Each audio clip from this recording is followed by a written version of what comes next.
오늘 그 6절 보면은 앞에서 나아가라 이렇게 명령이 되어 있는데요. 이대로 앞에서 나아가라 하는 말씀으로 제목을 정했습니다. 앞에서 나아가라. 우리가 방금 읽은 이 본문 안에는 앞으로 나아가라, 나아가라, 나아가라 여러 번 말씀을 하고 계십니다. 하나님께서 이스라엘 백성들에게 필승의 전략을 주신 이 여리고성 함락 전쟁은 인간의 생각을 뛰어넘는 하나님의 생각을 인생들에게 보여주시는 그러한 이 전쟁 방법이었습니다. 그때 당시에도 그렇고 오늘날에도 그렇고 하나님께서 왜 하필 빙글빙글 돌도록 하셨는지 그 의도를 정확하게 꿰뚫고 아는 사람은 아무도 없습니다. 나중에 우리가 천국에 갔을 때 이제 부분적으로 하던 것이 다 폐하여지고 완전한 것이 드러났을 때에는 그래서 하나님께서 돌라고 하셨구나. 그때는 알겠지만 지금 아직 우리가 많은 것들이 가려져 있는 이 때에는 우리가 완벽하게 다 알지는 못합니다만, 그러나 중요한 것은 그 하나님의 의도를 파악하려고 노력하는 자세, 그리고 하나님께서 성령을 통하여 깨닫게 하시는 그 감동을 따라가는 자세, 이것은 오늘날 우리가 하나님 앞에서 하나님의 말씀 안에서 하나님과 교제하는 하나의 방법이 됩니다. 하나님의 말씀은 이해할 수 없으니 이해하려고 하지 말자. 이것보다 어떻게 하면 하나님의 말씀을 조금 더 이해할까, 조금 더 가까이 할까, 하나님의 의도가 무엇일까, 이렇게 헤아려 보는 사람이 하나님을 더 인격적으로 가까이 만날 수 있다는 뜻입니다. 하나님께서 여리고성을 정복하는 그 방법에 대해서 너무나 간단하게 가르쳐 주셨지만, 저는 이 간단한 이 전쟁 방법에서 한 구절 한 구절씩 또 한 단계 한 단계씩을 보면서 하나님께서 우리에게 오늘날 요구하시는 것은 무엇인지를 조금 더 생각하고 있는 중입니다. 오늘 우리가 읽은 이 본문 안에 나아가라 하는 그런 이 하나님의 명령이 많이 드러나 있는데요. 특별히 하나님의 언약궤 앞에서 나아가라 하는 뜻입니다. 하나님의 언약궤는 그때 당시 사람들에게 또 하나님께서 친히 말씀하시기를 하나님이 이스라엘 백성을 떠나지 않고 그들 가운데 함께 계시다 하는 그러한 증거물로서 주신 성물이었습니다. 그러므로 이스라엘 백성의 이 긴 행렬 가운데에 하나님의 언약궤가 놓임으로써 그 가운데 하나님 계시고 또 그 앞에 선 자들에게는 우리 뒤에 하나님이 계시다 하는 든든함, 그리고 따라가는 백성들 앞에는 그 언약궤가 앞서가며 우리 앞에 하나님이 앞서가신다 하는 그러한 믿음과 확신을 주기 위해서 하나님께서는 언약궤를 진영 가운데 또 혹은 따로 이렇게 두지 않으시고 그들 행렬 가운데 두셔서 함께 가도록 하셨습니다. 하나님께서 출애굽기 23장에 보면은 내가 내 사자를 너희들 앞서 보낼 것이다. 그래서 그 사자가 너희들의 원수를 또 가나안을 정복할 것이다 라고 말씀하시며 마지막에 너희가 차지하여라 라고 이렇게 말씀을 하십니다. 하나님께서는 이미 이스라엘 백성들 앞서 가시면서 그들의 갈 길을 다 정하시고 또 그들의 갈 길을 인도하셨습니다. 그런데도 이스라엘 백성들이 또한 그들이 차지해야 할 인생의 이 책무를 하도록 하나님 백성으로서의 이 책무를 다하도록 곧 하나님의 군대로서 하나님의 영적 전쟁을 하나님께서 땅을 얻도록 하시는 그 실무적인 전쟁을 또한 하도록 그렇게 요구하셨습니다. 그래서 이스라엘 백성들은 하나님께서 어차피 그냥 다 무너뜨려 주시겠으니 우리는 그저 그냥 기도만 하고 있겠습니다가 아니라 내가 무너뜨려 주겠지만 그러나 너희도 너희들의 할 일이 있다. 그러니 너희들은 내가 시키는 대로 그 성 주변을 빙 돌아라. 이것이 하나님과 인간의 순종이 합력하여 선을 이루는 하나님의 뜻을 이루는 하나님의 방법을 보여주신 것입니다. 특별히 하나님의 언약궤, 하나님의 임재 뜻하는 하나님의 언약궤 앞에서 나아가는 두 부류의 사람들이 있습니다. 제일 먼저 앞에 서는 사람들은 선봉대들, 곧 무장을 한 사람들입니다. 무기가 있는 사람들이에요. 이 사람들은 아주 맹렬한 그런 사람들입니다. 또 그 뒤에는 이 뿔 나팔을 잡고 있는 제사장들입니다. 제가 처음에 이제 나팔을 불어라 하는 그 말씀을 통해서 나팔 부는 것에 대한 의미를 말씀을 드렸었습니다. 나팔을 부는 사람들과 그리고 무기를 잡은 사람들이 언약궤 앞에 서서 언약궤보다 앞으로 먼저 나아갑니다. 그리고 그 언약궤 뒤에 이제 무기 없는 일반 백성들, 그러나 하나님의 군대로 불리는 모든 사람들이 따라가도록 그렇게 행렬을 정하셨습니다. 먼저 여기 이제 앞으로 먼저 나아가는 자들, 이 사람들이 참으로 중요합니다.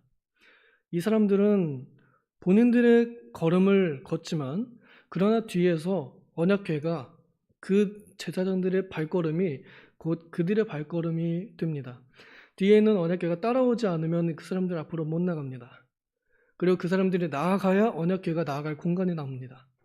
그러므로 앞에 서 있는 선봉대와 또 뿔나팔 잡은 제사장들이 그들의 발걸음을 하나하나씩 걸어갈 때 뒤에는 언약궤가 차근차근 이렇게 따라오게 되는 모습을 보여줍니다.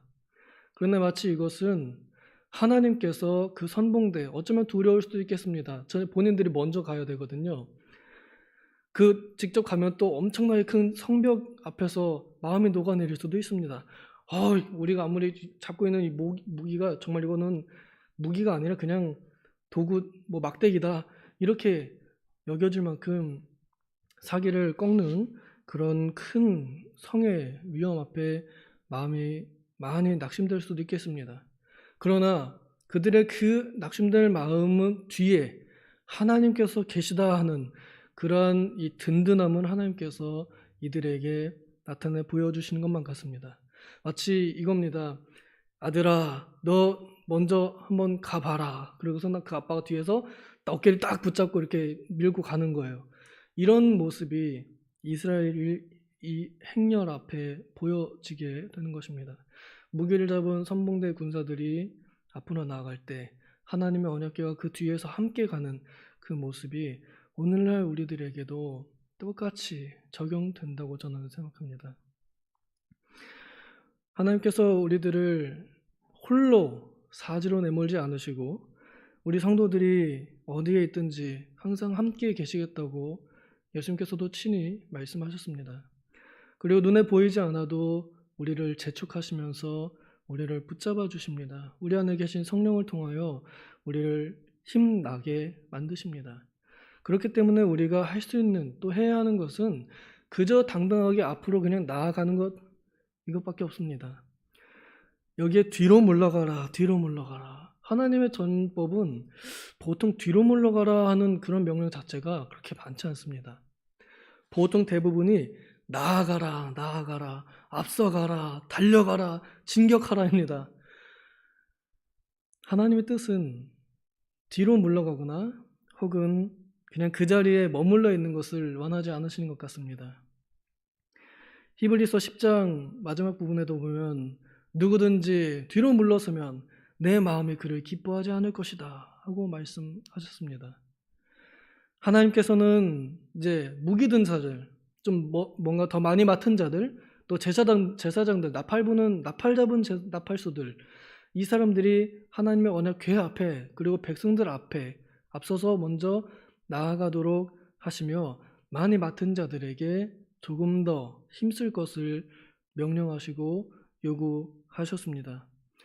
그때 하나님께서 그 뒤에 계시겠다고, 붙잡아 주시겠다고 그렇게 약속하셨던 것처럼 오늘날 우리가 이 세상에서 살아가며 여러분들 개인의 이 일들 중에서 여러분들이 앞장서야 하는 그런 환경이 있을 때, 특별히 우리가 중직자, 직분자의 이 책임을 맡았을 때, 더 많이 맡은 사람의 위치에 섰을 때 당연히 하나님께서 내게 요구하신 만큼 내가 상대적으로 조금 덜 맡은 자들, 직분이 조금 가벼운 분들보다는 더 힘써야 할 의무가 있는 것은 사실입니다.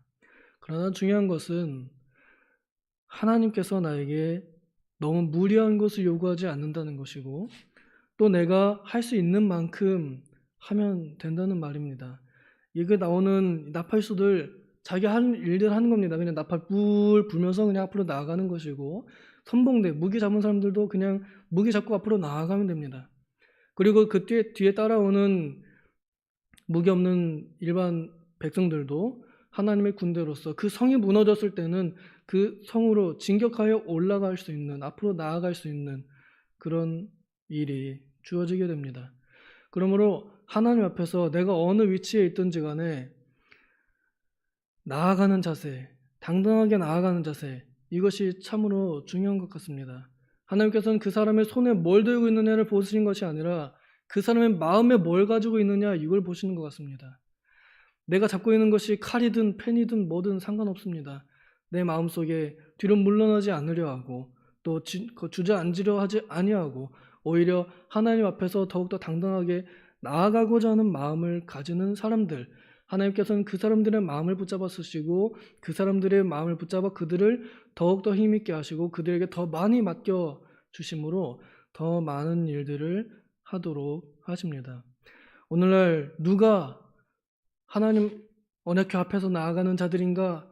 그것은 우리가 서로를 바라보면서 저 사람은 앞에 가는 사람이고 저 사람은 뒤에 가는 사람이다, 이렇게 판단할 수 없습니다. 하나님 앞에서 모두가 다 하나님 언약궤 앞에 나아가는 사람들이라 이렇게 여기고 또 뒤에서 따라가는 사람들이라 여기는 그러한 마음을 가지고, 다만 우리는 뒤로 물러가는 자들이 아니라 앞으로 나아가는 자들이라 하는 그런 마음가짐을 가지고 우리가 올해 또 우리가 해야 할 이 새 성전 건축의 책무를 잘 감당해야 하겠습니다.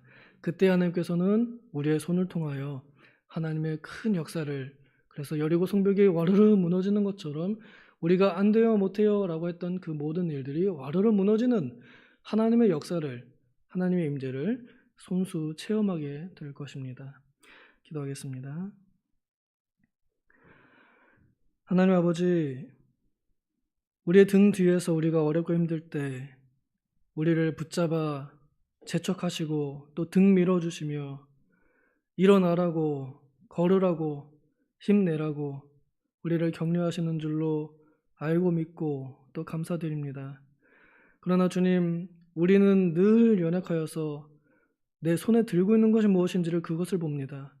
그리하여 주저앉습니다. 주님, 내 손에 아무것도 없습니다. 그러므로 나는 나아갈 수 없습니다. 나는 나아가고 싶지만 나는 아무것도 가진 것이 없습니다. 우리는 이러한 변명들로 오늘 하루도 우리는 뒤로 물러갔고 또 우리의 지나간 날들은 많이 주저앉았습니다. 그러나 주님, 우리가 하나님께서 내 뒤에 계시다는 것을 알고 이제 믿사오니 당당하게 하나님을 믿고 앞으로 나아가는 자들 되게 하여 주시옵소서. 그리하여 하나님께서 우리보다 먼저 앞서 나가시는 분이심을 눈으로 직접 보고 체험하는 그런 은혜가 있는 역사가 우리를 통하여 일어나게 하여 주시옵소서. 감사드리며 예수님의 이름으로 기도하옵나이다. 아멘. 주기도문으로